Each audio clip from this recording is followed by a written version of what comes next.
जय हिंद दोस्तों, स्वागत है आप सभी का आज की एक नई वीडियो में। दोस्तों आज की इस वीडियो में आप सभी के सामने क्लास 10th कृतिका बुक के तीसरे चैप्टर यानी मैं क्यों लिखता हूँ चैप्टर के क्वेश्चन आंसर लेकर के आ चुका हूँ। एक एक प्रश्न का उत्तर बहुत ही आसान तरीके से आप सभी को बताऊंगा। बस आप सभी लोग वीडियो में अंतिम तक जुड़े रहें और ध्यान से वीडियो को देखते रहें। तो चलिए बिना देरी के वीडियो की शुरुआत करते हैं और एक एक प्रश्न का आसान से भी आसान उत्तर देख लेते हैं।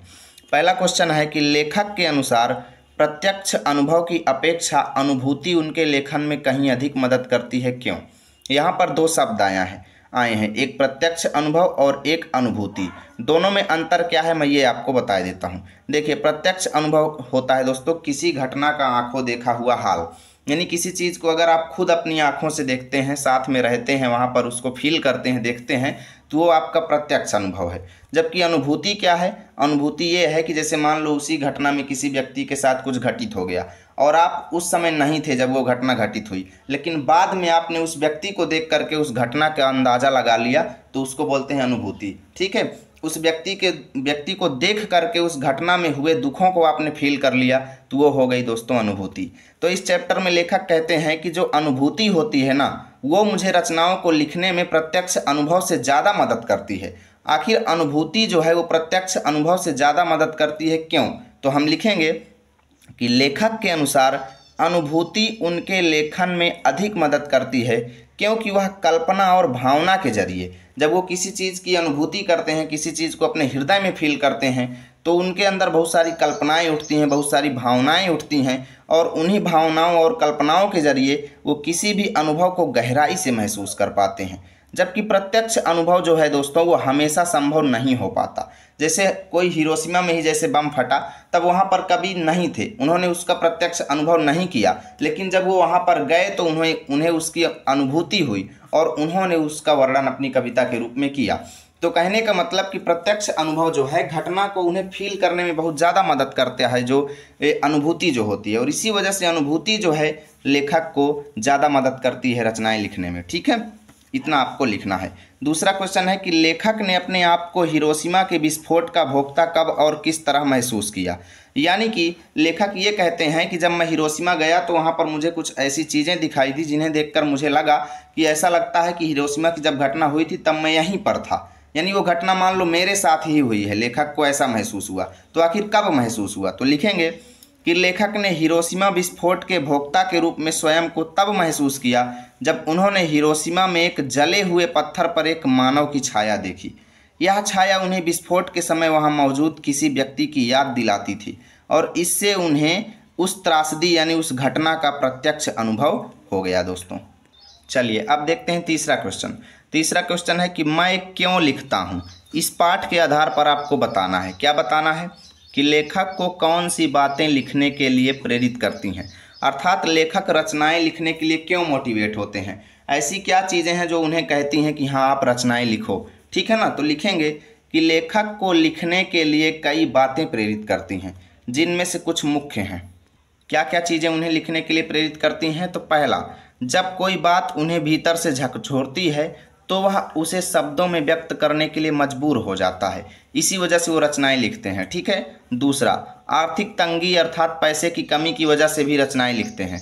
तीसरा, संपादकों का दबाव या प्रकाशकों की जब मांग होती है तब भी वो रचनाएं लिखते हैं। ठीक है, कई संपादक या प्रकाशक जो है उनसे कहते हैं कि हाँ आप इस चीज़ पर लिखो, तब भी वो लिखते हैं। ठीक है, साथ ही वो स्वयं को जानने के लिए भी लिखते हैं, क्योंकि उन्होंने खुद इस चैप्टर में लिखा है कि मैं रचनाएं इसलिए लिखता हूं ताकि मैं जान सकूं कि मैं क्यों लिखता हूं, अर्थात वो स्वयं को जानने के लिए ही रचनाएं लिखते हैं। ठीक है, इतना हम लोग लिखेंगे। खा नंबर क्वेश्चन है कि किसी रचनाकार के प्रेरणा स्रोत किसी दूसरे को कुछ भी रचने के लिए किस तरह उत्साहित कर देते हैं, अर्थात एक रचनाकार जिसने कोई रचना लिखा तो वो किस तरीके से मोटिवेट हुआ रचना लिखने के लिए। वो स्रोत जो हैं किसी दूसरे कवि या लेखक को भी रचना लिखने के लिए किस तरह से मोटिवेट करते हैं।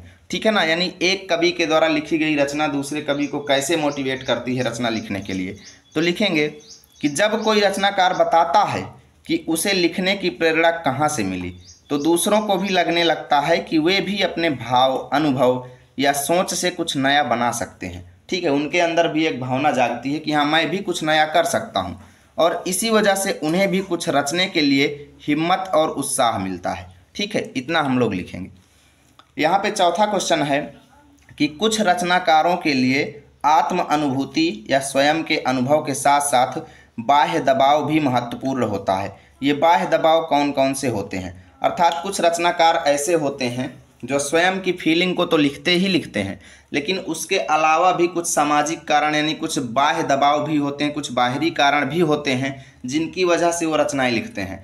तो आखिर बताओ कि बाहरी कारण कौन कौन से हैं जिनकी वजह से वो रचनाएं लिखते हैं? तो हम लिखेंगे कि बाह्य दबाव निम्नलिखित हो सकते हैं। पहला, जैसे प्रकाशकों की मांग, नई किताब या लेख लिखवाने का अनुरोध जब आता है तब उनको लिखना ही पड़ता है, ठीक है। दूसरा, समाज की घटनाएं, जैसे सामाजिक घटनाएं या घटनाएं जो लेखक को मजबूर करती हैं लिखने के लिए, कुछ ऐसी घटनाएं हो जाएं जिससे लेखक अपने आप को रोक नहीं पाता उसके दुख को फील करके, तब भी वो लिखता है, ठीक है। तीसरा बाहरी कारण है कि आर्थिक तंगी, इस चैप्टर में खुद लिखा गया है तभी यहाँ पे लिखा गया है कि जब लेखक को अपनी आमदनी के लिए लिखना पड़ता है, ये भी एक बाहरी कारण हो जाता है, ठीक है भाई। तो उतना आपको उस क्वेश्चन में लिखना है। यहाँ पे पांचवा क्वेश्चन है कि क्या बाह्य दबाव केवल लेखन से जुड़े रचनाकारों को ही प्रभावित करते हैं या अन्य क्षेत्रों से जुड़े कलाकारों को भी प्रभावित करते हैं? यानी ये जो बाहरी कारण है जैसे प्रकाशकों की मांग या पैसे की कमी या फिर और बहुत सारी चीज़ें जो लेखक को लिखने के लिए मोटिवेट करते हैं, ये चीज़ें जो हैं क्या केवल लेखन कला से संबंधित रचनाकारों को अर्थात कवियों एवं लेखकों को ही बस प्रभावित करती हैं कि सभी कलाकारों को प्रभावित करती हैं? तो भाई जनरल सी बात है, सभी कलाकार जो काम करते हैं भाई पैसे के लिए ही करते हैं, कुछ ना कुछ उनको आमदनी होती है तभी वो काम करते हैं भाई, ऐसे फ्री में कोई थोड़ी काम करेगा। तो हम लिखेंगे कि बाह्य दबाव केवल लेखकों को ही नहीं बल्कि हर तरह के कलाकारों को प्रभावित करते हैं, क्योंकि हर क्षेत्र के कलाकारों को जनता की रुचि, आर्थिक तंगी और समाज को दृष्टिगत रखते हुए कार्य करना पड़ता है। कलाकार वही काम करते हैं जिसको समाज ज़्यादा पसंद करता है, आप समझिए बात को, ठीक है ना। उदाहरण के तौर पर सभी गायक हो गए, जादूगर हो गए, संगीतकार हो गए, अभिनेता इत्यादि, ये जो होते हैं ये दर्शकों की मांग पर ही कला का प्रदर्शन करते हैं। दर्शक जिस चीज़ पर कला की डिमांड करते हैं वो उसी टॉपिक पर कला दिखाते हैं, ठीक है ना। यानी ये जो चीज़ें बाह्य दबाव जो है ये हर कलाकार को प्रभावित करता है, इतना हम लोग लिखेंगे। छठवां क्वेश्चन है कि हिरोशिमा पर लिखी कविता लेखक के अंतः व बाह्य दोनों दबाव का परिणाम है, यह आप कैसे कह सकते हैं? यानी लेखक ने हिरोशिमा पर जो घटना यानी जो कविता उन्होंने लिखा वो उनके आंतरिक कारण और बाहरी कारण दोनों के दबाव की वजह से उन्होंने लिखा, हम कैसे कह सकते हैं? तो लिखेंगे कि हिरोशिमा पर कविता लेखक के आंतरिक और बाह्य दोनों दबाव का नतीजा है, क्योंकि भाई जब वो वहाँ पर गए तो उन्हें फील हुआ कि ये घटना कितनी भयावह हुई होगी कि एक पत्थर पर आदमी की छाया छप गई है, ठीक है। क्योंकि उनके दिल में हिरोशिमा की त्रासदी से गहरी पीड़ा और संवेदना थी, तो ये तो हो गया था उनका आंतरिक दबाव, इसकी वजह से उन्होंने लिखा। अब बाह्य दबाव कैसा था? समाज में फैले युद्ध विरोधी विचार और लोगों की उम्मीदें इत्यादि बाह्य कारण भी उसे ऐसी कविता लिखने के लिए प्रेरित कर रही थी।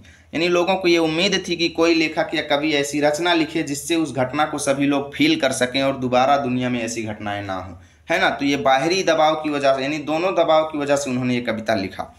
सातवां क्वेश्चन है कि हिरोशिमा की घटना जो है वो विज्ञान का भयानकतम दुरुपयोग है। आपकी दृष्टि में विज्ञान का दुरुपयोग कहाँ कहाँ और किस तरह से हो रहा है, आप लोग बताइए। तो हम लिखेंगे कि वर्तमान समय में विज्ञान का दुरुपयोग कई तरीके से हो रहा है। अत्यधिक वाहनों के प्रयोग से प्रदूषण में वृद्धि हो रही है, ठीक है। आगे लिखेंगे कीटनाशक दवाओं, उर्वरकों आदि के प्रयोग से जीवों का जीवन जीना कठिन हो गया है। अत्यधिक मोबाइल फ़ोन के प्रयोग से आप सभी का जीवन बर्बाद हो रहा है, ठीक है। आगे लिखेंगे कि परमाणु बमों, मिसाइलों इत्यादि के आविष्कार से विशाल घटनाएं हो रही हैं। नई नई मशीनों के आविष्कार से लोगों के रोजगार छीन लिए गए हैं। इतना आप सभी लोग लिखेंगे। देखिए विज्ञान के दुरुपयोग तो बहुत है, लेकिन हमें लिखना उतना है जितने में हमें पूरे अंक भी मिल जाएं, हमारा टाइम भी कम लगे, है ना। चलिए 8वां क्वेश्चन है कि एक संवेदनशील युवा नागरिक की हैसियत से विज्ञान का दुरुपयोग रोकने में आपकी क्या भूमिका है? यानी आप एक as a student, as a नागरिक, एज ए सिटीजन आप विज्ञान का दुरुपयोग रोकने के लिए क्या क्या भूमिका निभाएंगे? तो हम लिखेंगे कि एक संवेदनशील युवा नागरिक के रूप में मेरी जिम्मेदारी है कि मैं विज्ञान का सही उपयोग करूंगा और दूसरों को भी इसके लिए जागरूक करूंगा। विज्ञान के दुरुपयोग से संभावित खतरों और इसके नकारात्मक प्रभावों के बारे में अपने आसपास के लोगों को जागरूक करूंगा और सिखाऊंगा कि हाँ 90+ स्पीड में गाड़ी चलाओ। सॉरी ये केवल मजाक के लिए है। वीडियो को लाइक करो और दोस्तों के पास शेयर करो। मिलेंगे आप सभी के साथ अगली वीडियो में, तब तक के लिए जय हिंद जय भारत।